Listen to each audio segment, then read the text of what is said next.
యెషయా గ్రంథము 30వ అధ్యాయము 19వ వచనం. ఆయన నీ మొర్ర విని నిశ్చయముగా నిన్ను కరుణించును. ఆయన నీ మాట వినగానే నీకు ఉత్తరమిచ్చును.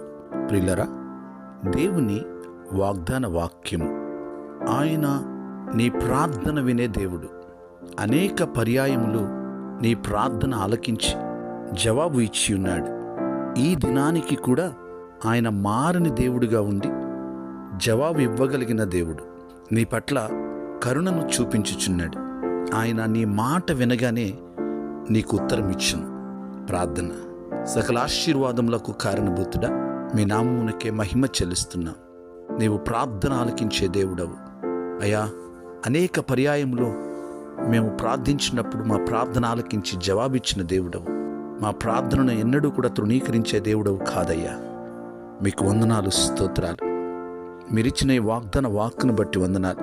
ఈ వాగ్దాన వాక్యము విని ప్రార్థనలు ఏకీభవించిన ప్రతి ఒక్కరిని మీరు దీవించండి, ఆశీర్వదించండి. వారి ప్రార్థన అవసరత ఏమైనప్పటికీ కూడా ప్రభువా, వారి ప్రతి అవసరతను తీర్చండి. ఈ దినమంతా మీ సన్నిధితోడిగా ఉంచండి. మీరే మహిమ పొందండి. మీకే వందనాలు చెల్లిస్తూ యేసు నామములో ప్రార్థిస్తున్నాం తండ్రి. ఆమేన్.